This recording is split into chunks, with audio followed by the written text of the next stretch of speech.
A viagem da corte portuguesa já durava quase 2 meses desde a partida no Porto de Lisboa, em novembro de 1807. Logo após um típico pôr do sol de verão em Salvador, o soldado de plantão neste forte, no dia 21 de janeiro de 1808, tomou um grande susto e correu para contar a novidade. Ao norte, a 10 quilômetros da costa, 4 embarcações que pareciam ser de guerra se aproximavam. A primeira no horizonte tinha a bandeira da Inglaterra. João de Saldanha da Gama, o conde da Ponte, governador-geral da Bahia, recebeu a notícia e ficou em pânico. No diário que escreveu, ele relata o medo de uma invasão inglesa, até o aviso de que as outras naus eram portuguesas e uma trazia o pavilhão real.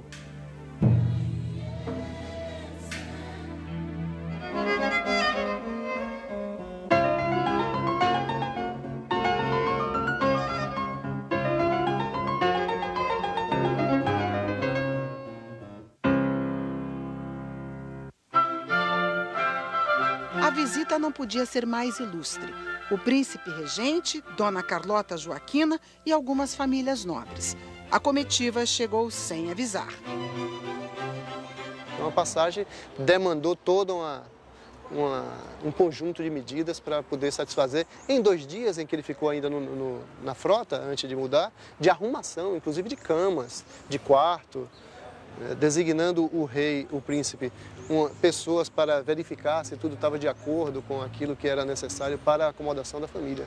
Então houve um momento de tensão, porque ele não queria desembarcar, porque ele não achava que a Bahia tivesse condições para recebê-lo. O palácio, que era o palácio do governador, foi rapidamente limpo, adaptado para receber a maior autoridade do império.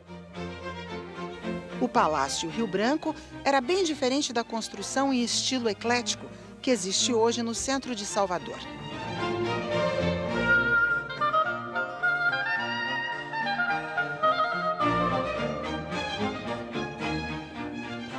Há 200 anos era uma casa colonial com 2 pavimentos. A Casa dos 7 Candeeiros e outras residências da elite da cidade abrigaram famílias da comitiva real.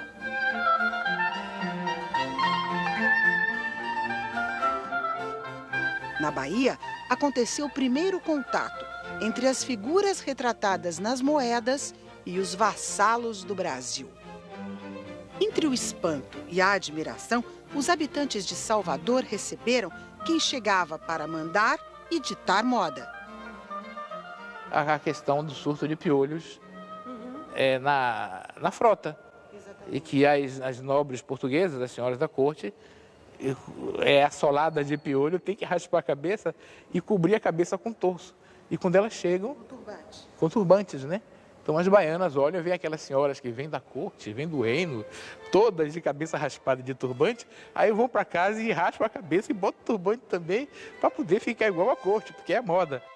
Mais uma moda pegou de imediato: oferecer presentes, convites e todo tipo de homenagens ao príncipe regente. A primeira missa foi na antiga Sé, hoje uma ruína no Terreiro de Jesus. Antes da demolição, em 1933, 2 altares foram levados para a nova catedral. Os detalhes em ouro são exemplos de riqueza vistos por Dom João. Na cidade que foi capital da colônia até 1763, os homens mais poderosos, fundadores desta associação comercial, prometeram construir um palácio se o regente ficasse na Bahia.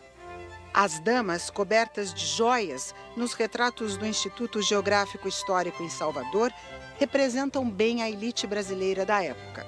Elas podiam até perder em sofisticação, beleza e charme para as damas da corte europeia, mas faziam parte do seleto grupo que concentrava os recursos econômicos no Brasil colônia, como confirmou o estudo desta historiadora nos inventários de 322 famílias. Esses inventários revelam uma sociedade profundamente estratificada e hierarquizada e altamente concentradora de riqueza, altamente concentradora de renda. Basta dizer que 1,8% desse universo, ou seja, 6 famílias, acumulavam 38% né, da riqueza da sociedade. Dom João retribuiu a hospitalidade baiana. Começou aqui a longa série de privilégios que ele distribuiu no Brasil. O Arquivo Público da Bahia tem uma quantidade incrível de documentos assinados pelo regente. Sobretudo com a concessão de títulos e mercês. Cerca de 500 concessões num período relativamente curto, um período de 32, 33 dias que ele permaneceu na terra. Até ordem para tirar gente da cadeia Dom João deu em Salvador. E também assinou decretos que acabaram com 300 anos de dependência de Portugal.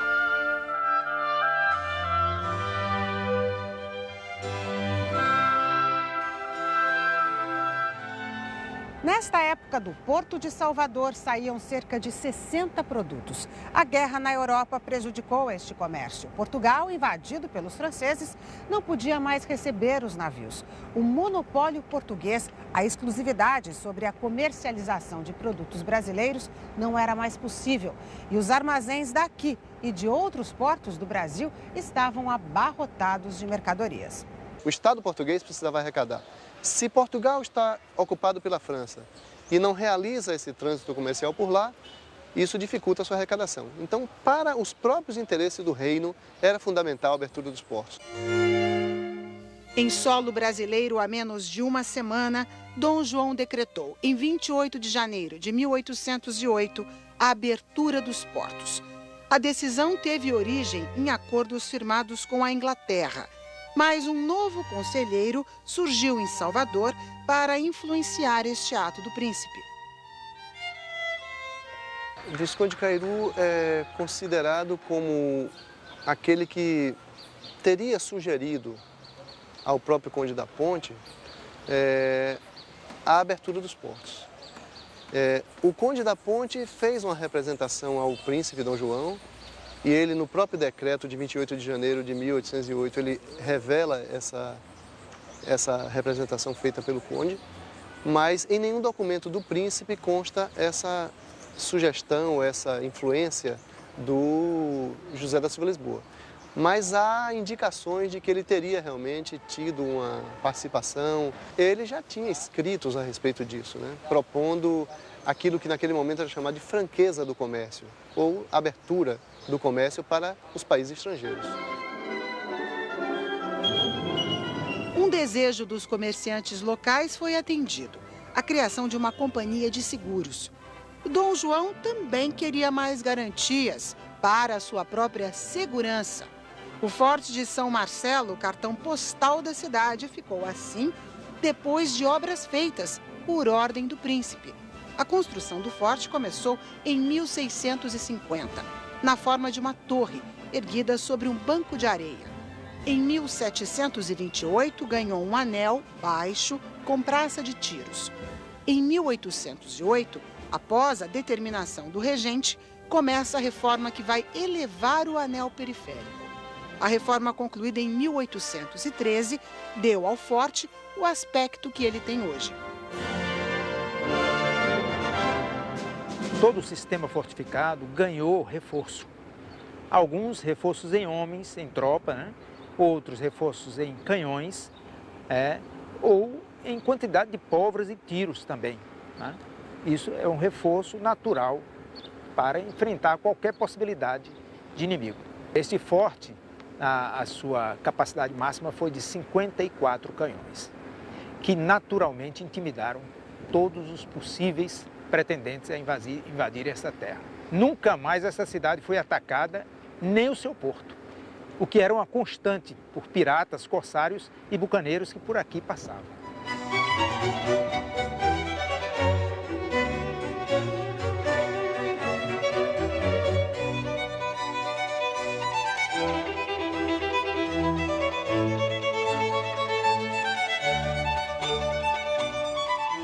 No Pelourinho, existe até hoje uma construção ligada à passagem da corte por Salvador. No dia 18 de fevereiro de 1808, caiu uma restrição que impediu o progresso do Brasil. Aqui as faculdades eram proibidas, até que o cirurgião mor da corte, que acompanhou a família real na viagem, conseguiu convencer Dom João de que os brasileiros precisavam de médicos. José Correia Picanço é citado neste decreto como o autor da proposta de uma escola de cirurgia, a primeira instituição de ensino superior do Brasil, fundada na Bahia, está completando 200 anos de existência. As fundações deste prédio guardam a história do Colégio dos Jesuítas, construído em 1543. Em 1791, os religiosos decidiram que precisavam de uma faculdade. Os jesuítas pretenderam criar uma faculdade de matemática que funcionou por 1 ano, 2 anos, depois foi extinta por ordem do Marquês de Pombal. Os jesuítas, até o século XVII, XVIII, eram os grandes dominadores do saber, né? Tinham as melhores bibliotecas. O porquê matemática não se tem ideia, né? Mas eles eram muito bons em filosofia, muito bons em teologia, foram os primeiros botânicos das terras brasileiras. A turma que inaugurou a escola tinha 8 alunos que começaram uma tradição. Vários políticos importantes na história da Bahia estão entre as figuras da Sala do Conselho. Nesta galeria, há também os retratos dos primeiros mestres. Quais foram os primeiros professores dessa faculdade? São 2 professores que vieram, muito provavelmente, na comitiva de Dom João VI e aqui ensinaram a medicina, porque naquela época não havia especialização, que é o Dr. José Álvares Amaral e o Manuel Henrique Spaiva. E eles são portugueses, São então? portugueses, ambos formados em Coimbra, né? Em seguida teve o Dr. Estrela, que também está retratado ali. Os alunos das primeiras turmas tiveram que sair do Brasil para conquistar o título de doutor. Para receber o título de doutor, precisariam defender a tese de doutoramento. Isso só foi concedido ser no Brasil a partir de 1832, com a reforma do ensino promovida pela Regência Trina. Então, esses primeiros títulos de doutores foram conseguidos em que países? Inglaterra, Itália, aparentemente é um caso, mas não temos certeza ainda que foi para os Estados Unidos, mas basicamente Inglaterra e Itália. Em Portugal é que não poderia? Em Portugal não poderia. Por quê? Porque estava invadido pelas tropas napoleônicas.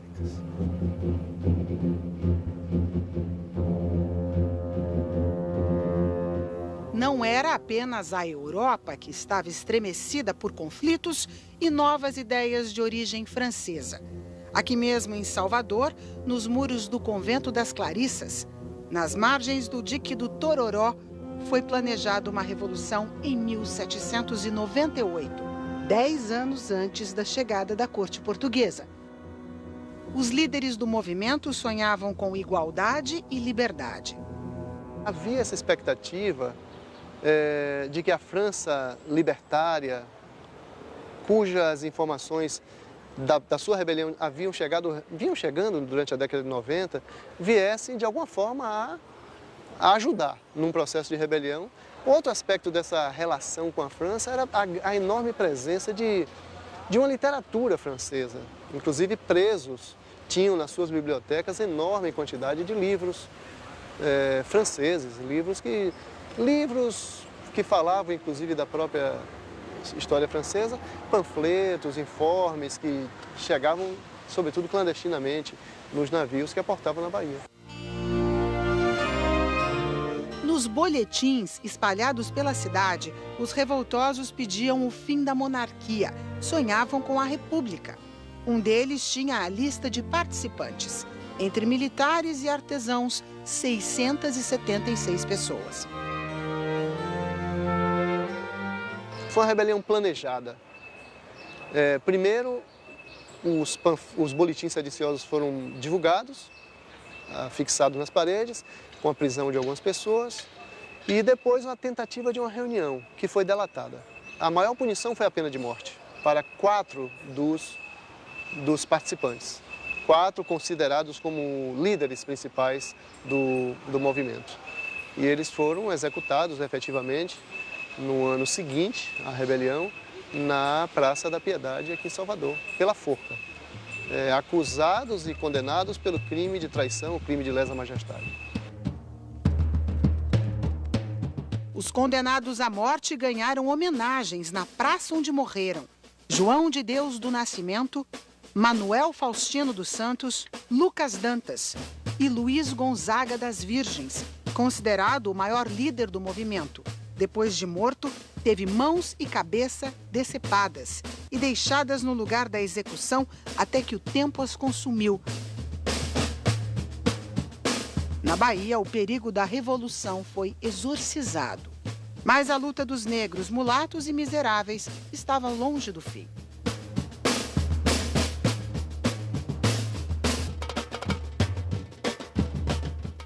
Os escravos trazem as marcas, os costumes e a identidade de pelo menos 300 nações africanas.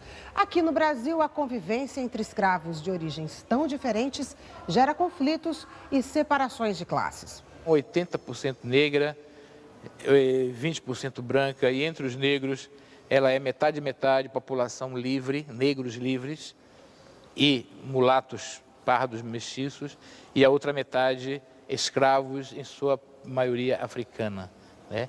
É uma cidade, a mais africana, até hoje a mais africana do Brasil, pela circunstância de manter um tráfico constante de ida e vinda para a costa da África. Uma primeira separação que fica evidente nos estudos do século XIX é você perceber que crioulos e africanos ocupam posições diferenciadas na sociedade, né?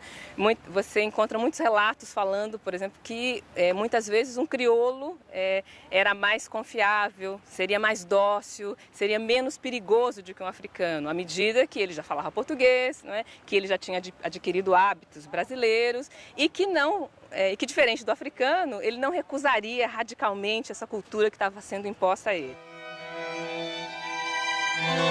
Para evitar mais revoltas de escravos, Dom João trocou o comando na Bahia. Saiu o repressor Conde da Ponte, entrou o astuto Conde dos Arcos, com a estratégia de dividir para governar.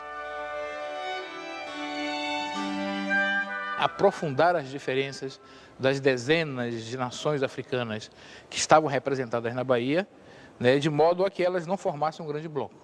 Porque a tendência da escravidão, como todos eram escravos, submetidos ao mesmo regime, né, é que houvesse a formação de uma classe escrava, unida em torno da oposição aos senhores, né? Então, portanto, ao incentivar a diferença cultural, ele dava mais peso às diferenças, incentivava as rivalidades que havia em África. Então, essa era uma estratégia de acentuar a diversidade para assegurar, enfim, a ordem pública. Então, para ele, muitos batuques na cidade não eram sinal de desordem, pelo contrário, eram sinal de ordem. E essa também era estratégia quanto às línguas. Cada senhor de escravos sabia que era de boa ordem misturar em cada senzala escravos oriundos de nações diferentes, falando línguas diferentes, para impedir que houvesse um entendimento, uma comunicação rápida para articular revoltas. Na Bahia do século XIX, alguns negros e mulatos conseguiram a alforria. E há casos de professores e alunos negros na Faculdade de Medicina. Muito antes da abolição dos escravos, por volta de 1853, nós tivemos o primeiro professor negro, que foi José Alves de Melo. Posteriormente, mais próximo à abolição dos escravos, nós tivemos o segundo, que foi o Anselmo. E, a partir daí, vários deles são descendentes de escravos, mais ou menos, né? O próprio Nina Rodrigues, né, que é tido como um indivíduo que estudava a eugenia da antropologia física proposta pelos americanos, muitos acham que ele era um mulato. Na Tenda dos Milagres é tido como racista. Esse professor era roubado de um candomblé na Bahia, né? E vários aqui também... Participar porque o candomblé na Bahia sempre teve uma interação muito grande com a própria sociedade baiana.